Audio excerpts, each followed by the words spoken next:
Railway station पर सामान्य हुआ परिचालन, सभी ट्रेनों को चलाया गया। बुधवार को दरभंगा रेलवे स्टेशन से दूरगामी ट्रेनों के अलावा पैसेंजर ट्रेनों का भी परिचालन किया गया। सिर्फ पवन एक्सप्रेस जो मुंबई को जाती है और गंगा सागर एक्सप्रेस जो सियालदह को जाती है, इन दोनों ट्रेनों को छोड़कर बाकी सभी ट्रेनों का परिचालन किया गया। वहीं दूरगामी ट्रेनों का आवागमन दरभंगा रेलवे स्टेशन पर हुआ। तो वहीं बीते दिनों के हालात को देखते हुए बुधवार को भी जीआरपीएफ एवं आरपीएफ के जवान तैनात थे। इसके अलावा स्थानीय जिला प्रशासन के द्वारा भी इस बल को तैनात किया गया था और वह चप्पे चप्पे पर नजर रखी हुई थी। आज कुछ ट्रेनें चली है, जिसमें जैसे जैसे सूचना मिल रही है रेलवे बोर्ड के द्वारा, वैसे वैसे ट्रेन चल रही है। कल 6 ट्रेन चली थी, आज विशेष ट्रेन चल रही है। कोई ट्रेन कैंसिल भी है?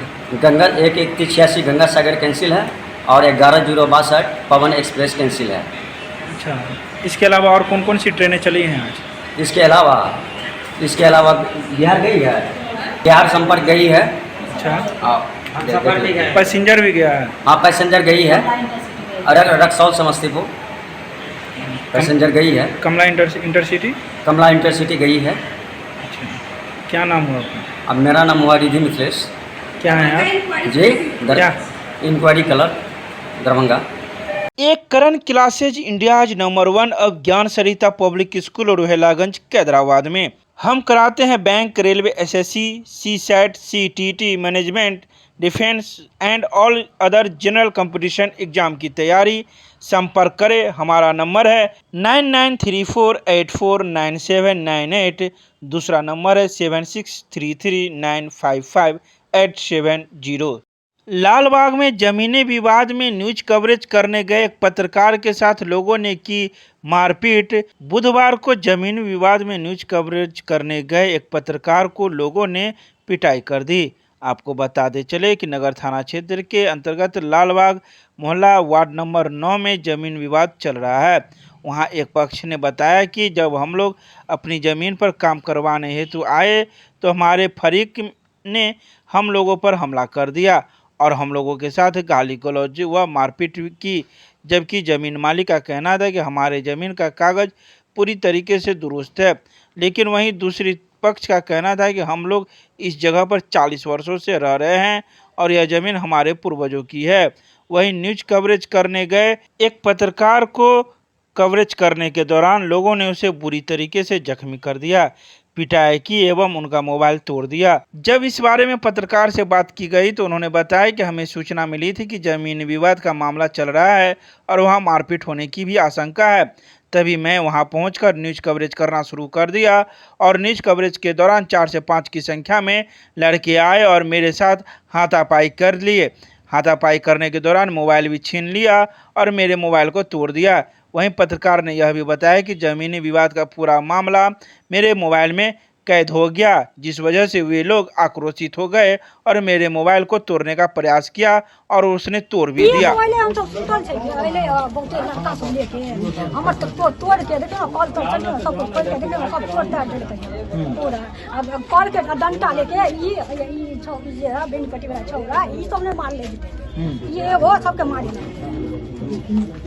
कितने आदमी से आया था?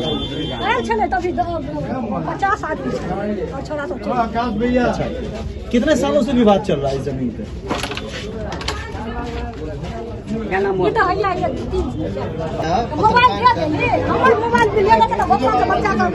ये जो बदमाशी करेगा तो थाना को खबर कीजिएगा, एक्शन लिया जाएगा। हम लोग यहाँ आए। कौन सी जगह? ये लालबाग, मेरा जहाँ जमीन का डिग्री है, मेरा जमीन है यहाँ। क्या नंबर वार्ड है? ये 9 नंबर। अच्छा, यहाँ पर रहते हैं कि नहीं रहते? नहीं रहते। तो ये लोग जो रह रहे हैं, ये लोग कितने वर्षों से रह रहे हैं जमीन पे? ये तो बाबू सबके टाइम से था। आपके बाबू के टाइम से? हाँ। क्या खरीदते थे या इसको ऐसे दिए थे? ऐसे ही देखने के लिए, देख रेख लेके दिए थे। देख रेख के लिए। कितने जमीन है यहाँ पे? 1 कट्ठा 6 धूर कुछ धुनकी है सर। 1 कट्ठा 6 धूर कुछ धुनकी पे ये लोग रह रहे हैं। आप लोगों ने लोग रहने दिया, बसने देख रेख लेके। घर इसका बगल में है। अच्छा, घर यहीं पे इनका सटा हुआ है? हाँ, इसकी रखवाली के लिए दिए थे। आज क्या हुआ है? अभी हम लोग आए थे, जमीन अंदर गए हैं। बस ठीक ठाक थे। ये एक बाइक इसका इन लोगों का लड़का सब आया है, हाँ। एक बार ईंटा बरसाने लगा। क्या क्या नाम है लड़का लोग का? कितने आदमी से आए थे लोग? ये कितने आदमी थे? सब तो 10-15 आदमी था। 10-15 था। आप लोग की तरफ से कितने आदमी थे? हम लोग के भी तरफ से था 10-15 आदमी। ठीक है। खरीदा हुआ है। खरीदा हुआ। अच्छा एक चीज बताइए, मालूम चला है पत्रकार पर भी हमला हुआ है। हाँ हुआ है, उनका मोबाइल तोड़ दिया, छीन कर। आपके पास वही कवरेज कर रहे थे सब मारपीट का, तो वही छीन लिया उनका मोबाइल, उनका लड़का। कि लालबाग में विवाद होने वाला है, इसी क्रम में हम आए यहाँ कवरेज कर रहे थे। कवरेज करने के दरमियान जहाँ यहाँ पर जितना जो भी कुछ हुआ सारा मेरे मोबाइल में कवरेज हुआ है। यहाँ पर 4-5 लड़का मिल करके और 1-2 लड़की मिल करके हमारे हाथ को लपेटा है, मोड़ा है और मेरा मोबाइल तोड़ दिया, छीन लिया भी है। मेरा ईयरफोन भी तोड़ दिया है, मेरा कॉलर पकड़ा है। उसके बाद हम थाना को फोन किए हैं, थाना आई है। इसके मोबाइल के लिए परेशान बने हुए, मोबाइल नहीं भी दे रहा। मोबाइल दिया भी तो पूरा मोबाइल मेरा टूटा हुआ है। किस हालत में आपका मोबाइल है? एकदम साफ खत्म है मोबाइल, डेड है मोबाइल। कौन सी विवाद के लिए आए थे यहाँ? कोई क्या कवरेज यहाँ करने आए थे, जमीन का कोई विवाद था मकान मालिक के, और जो दूसरा आदमी जो कब्जा करके रखे हुआ उससे विवाद था। हमको पता चला, हम आए कवरेज करने के लिए। कवरेज करने के बाद अब जब हम निकलने लगे तो हमको घेर लिया गया। घेर करके हमसे मोबाइल छीना गया। 5-6 आदमी लोग मिलकर घेरे थे आप? 5-6 आदमी मिल करके। इसका 4 बेटा था और लड़की लोग थी सब।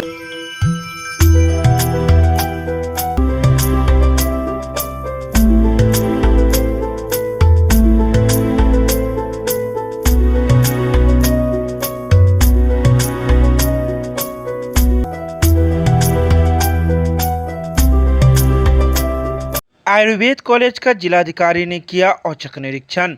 राजकीय महारानी रामेश्वरी भारतीय चिकित्सा विज्ञान संस्थान मोहनपुर दरभंगा के मुख्य परिसर मोहनपुर कैंपस का जिलाधिकारी राजीव रोशन के द्वारा औचक निरीक्षण किया गया। प्राचार्य प्रोफेसर दिनेश्वर प्रसाद से उन्होंने कॉलेज की वर्तमान स्थिति के बारे में जानकारी दी, कॉलेज की समस्याओं को बारीकी से सुना एवं परिसर को पूरी तरीके से निरीक्षण किया।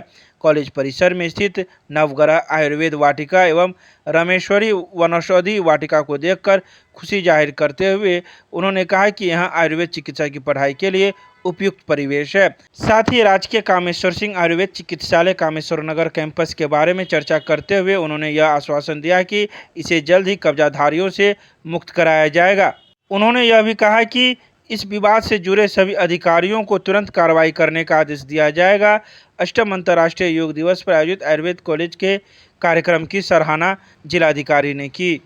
केमिस्ट्री क्लासेज रुहेलागंज सब्जी मंडी कैदराबाद दरभंगा। हमारे यहाँ होती है IIT JEE medical 11-12 BSc honours और सब्सिडरी की पूरी पढ़ाई। संपर्क करें डॉक्टर जय कुमार। मोबाइल नंबर है 9470278724। विश्वविद्यालय थाना पुलिस ने दरभंगा रेलवे स्टेशन रोड में SSP जवानों के साथ चलाया वाहन जांच अभियान। बुधवार को विश्वविद्यालय थाना पुलिस ने स्टेशन रोड में SSP जवानों के साथ जांच अभियान चलाया। इस जांच अभियान में वैसे वाहनों की जांच की गई जो बिना कागज पत्र के साथ वाहन चला रहे थे। साथ ही बिना हेलमेट के साथ दोपहिया वाहन चलाने वाले चालकों की भी जांच की गई और उससे जुर्माना लिया गया। गौरतलब है कि बीते दिनों जो हालात हुए हैं उसको देखते हुए SSP जवानों की बटालियन को दरभंगा बुलाया गया और इसी के तहत सभी थानों को SSP जवान दिए गए और उसके साथ संबंधित थाना के द्वारा पुलिस जांच अभियान चला रही है, जिसको लेकर विश्वविद्यालय थाना पुलिस ने भी स्टेशन रोड में जांच अभियान चलाया और कई वाहनों की जांच की। DDC ने किया शीशोपुरी पंचायत के विभिन्न योजनाओं का निरीक्षण। उप विकास आयुक्त अमरीशा बैंस द्वारा सदर प्रखंड के शीशोपुरी पंचायत में विभिन्न योजनाओं का निरीक्षण किया गया एवं सभी योजनाओं को सुचारू ढंग से कार्यान्वित करने हेतु संबंधित पदाधिकारियों को निर्देशित किया गया। सर्वप्रथम उन्होंने वार्ड नंबर 3 में संचालित नल जल योजना के निरीक्षण किया। निरीक्षण के दौरान योजना संतोषजनक पाया, परंतु नल के समीप सोख्ता नहीं बना हुआ था, जिसको लेकर जल मीनार के पास सोख्ता बनाने हेतु कार्यक्रम पदाधिकारी सदर को निर्देशित किया गया। इसके अलावा निरीक्षण में पाया गया कि पंचायत भवन शीशोपुरी का जीर्णोद्धार किया गया एवं उसमें संबंधित विभिन्न विभाग द्वारा कार्य प्रारंभ करने हेतु कार्रवाई की जा रही है। वार्ड नंबर 5 में राजकीय मध्य विद्यालय शीशोडी के प्रांगण में साफ सफाई एवं मध्याह्न भोजन की गुणवत्ता की जांच की गई तथा संबंधित पदाधिकारियों को आवश्यक दिशा निर्देश दिए गए। इग्नू के जुलाई 2022 सत्र में ऑनलाइन नामांकन की तिथि 31 जुलाई तक हुई। सीएम कॉलेज के प्रधानाचार्य डॉक्टर अनिल कुमार मंडल की अध्यक्षता में इग्नू नामांकन जागरूकता अभियान के तहत इग्नू अध्ययन केंद्र के समन्वयक कर्मियों व छात्राओं की बैठक हुई, जिसमें महाविद्यालय के पूर्व प्रधानाचार्य प्रोफेसर विश्वनाथ झा मुख्य अतिथि के रूप में मौजूद थे। वहीं इग्नू के समन्वयक डॉक्टर RN चौरसिया मुख्य वक्ता तथा इग्नू सहायक समन्वयक शंभू मंडल विषय प्रवेशक के रूप में अपने विचार व्यक्त किए, जबकि डॉक्टर शिशिर कुमार झा, प्रशांत कुमार झा, विपिन कुमार सिंह, अमरजीत कुमार, अंकित कामती, निधि सिंह, हनी, रिंकू कुमारी, सुरेश पासवान व त्रिलोकनाथ चौधरी सहित अनेक छात्राएं उपस्थित थे। अध्यक्षीय संबोधन में प्रधानाचार्य अनिल कुमार मंडल ने कहा कि इग्नू में पढ़ने वाले छात्रों की छवि अच्छी होती है। स्वाध्याय की परंपरा को जीवंत रखने हेतु इग्नू अंतर्राष्ट्रीय स्तरीय शिक्षा प्रदान करता है, जिसमें नौकरी करने वाले, व्यापार करने वाले, घरेलू महिलाएं अथवा दूरस्थ रहने वाले कोई भी छात्राएं नामांकन लेकर लाभ उठा सकते हैं। तो वहीं दूसरी तरफ इग्नू समन्वयक डॉक्टर RN चौरसिया ने कहा कि इग्नू के जुलाई 2022 सत्र में ऑनलाइन नामांकन की तिथि 31 जुलाई 2022 तक निर्धारित की गई है। आज सीएम कॉलेज दरभंगा के इग्नू अध्ययन केंद्र के तत्वावधान में इग्नू नामांकन जागरूकता कार्यक्रम का आयोजन किया गया।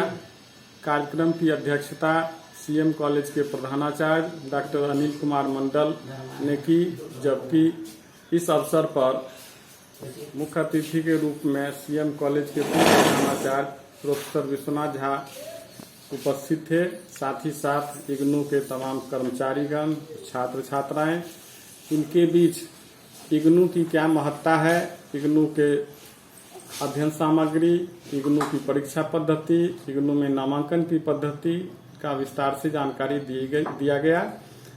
जैसा कि ज्ञात है कि इग्नू विश्व का सबसे बड़ा विश्वविद्यालय है और इसकी प्रक्रिया नामांकन से लेकर के परीक्षा परिणाम प्रकाशन तक पूरी तरह ऑनलाइन पद्धति है और इसमें छात्रों को सुविधा होती है।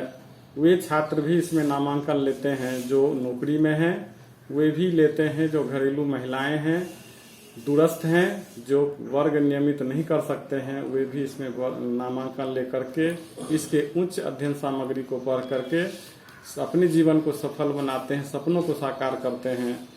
और अभी इग्नू में नामांकन चल रहा है जो 31 जुलाई तक चलेगा और मैं छात्रों से, समाज के हर व्यक्ति से अपील करता हूं कि अधिक से अधिक संख्या में नामांकन लेकर के इग्नू के जो लाभ हैं उसको लाभ उठाएं और अपने डिग्री के साथ साथ उतना नॉलेज भी प्राप्त करें और इग्नू उनके घर तक शिक्षा पहुंचाने के लिए कटिबद्ध है। छात्र घर रहते हुए सारी चीज उपलब्ध कर सकते हैं, सिर्फ परीक्षा देने के लिए उनको अपने इच्छित जगह पर जाना है। जिस शहर में वो रहते हैं वहीं परीक्षा दे सकते हैं, इसमें कोई क्षेत्र का बंधन, समय का बंधन नहीं है। मैं डॉक्टर RN चौरसिया, समन्वयक इग्नू अध्ययन केंद्र, CM college Darbhanga. CM science college में शुरू होगा BBA का पाठ्यक्रम। सीएम साइंस कॉलेज में प्रस्तावित BBA पाठ्यक्रम की आधारभूत संरचना एवं अन्य सुविधाओं का विश्वविद्यालय द्वारा गठित निरीक्षण दल ने बुधवार को निरीक्षण किया। निरीक्षण दल में शामिल विश्वविद्यालय के विज्ञान एवं वाणिज्य संकाय के डीन एवं उपकुलसचिव 2 ने महाविद्यालय द्वारा BBA पाठ्यक्रम के लिए तैयार किए गए आधारभूत संरचना एवं अन्य सुविधाओं पर संतोष जाहिर करते हुए इस पाठ्यक्रम को शुरू करने के लिए महाविद्यालय द्वारा अपनाई गई विहित प्रक्रिया का गहन जांच की। निरीक्षण दल के सदस्यों ने पुस्तकालय एवं कंप्यूटर लैब का भी निरीक्षण किया। निरीक्षण दल में प्रोफेसर BBL दास, डॉक्टर दिव्या रानी एवं प्रोफेसर KK झा शामिल थे। निरीक्षण दल को महाविद्यालय के प्रधानाचार्य प्रोफेसर दिलीप कुमार चौधरी ने मौके पर सभी जरूरी जानकारियां प्रदान की। निरीक्षण के उपरांत प्रधानाचार्य ने कहा कि महाविद्यालय में BBA पाठ्यक्रम के शुरू होने से प्रतिस्पर्धा के वर्तमान दौर में छात्र छात्राओं को करियर के बेहतर विकल्प मिल सकेंगे। इंजीनियरिंग कॉलेज की परीक्षा में MSU ने KS कॉलेज पर लगाया सेंटर मैनेज का आरोप।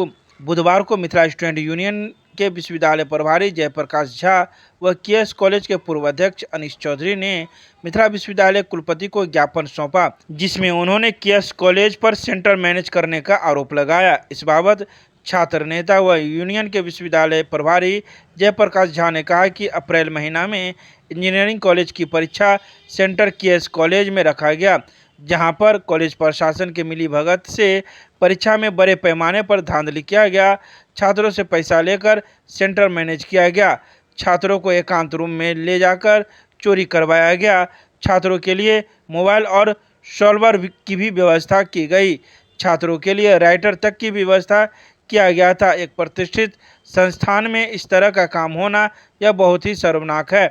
उन्होंने मांग किया कि इसकी जांच हो, कैसे एक अतिथि शिक्षक को इतने बड़े परीक्षा के लिए परीक्षा नियंत्रक बनाया गया, इसकी जांच हो। इस पूरी घटना में जो भी लोग शामिल हैं उसके ऊपर तत्काल कार्रवाई की जाए। मामला जो है वो केएस कॉलेज से जुड़ा हुआ है। केएस कॉलेज में जो दरभंगा मधुबनी के इंजीनियरिंग के छात्रों का सेंटर होता है, उस सेंटर को केएस कॉलेज के प्रधानाचार्य द्वारा मैनेज कर दिया जाता है।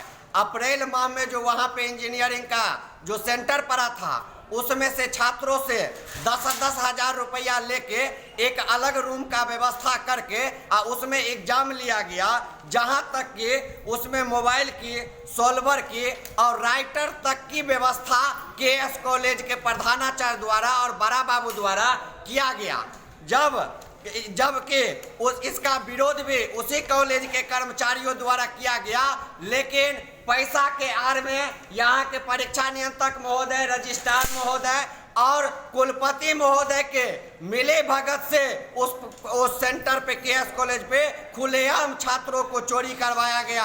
हम कहना चाहते हैं कुलपति महोदय के, महोदय यदि एमबीबीएस जैसे डिग्री में और इंजीनियरिंग जैसे डिग्री में सेंटर मैनेज हो जाता है, तो ग्रेजुएशन, बीबीए, बीसीए वाले छात्रों के और एमबीए वाले छात्रों के भविष्य के साथ क्या होता होगा।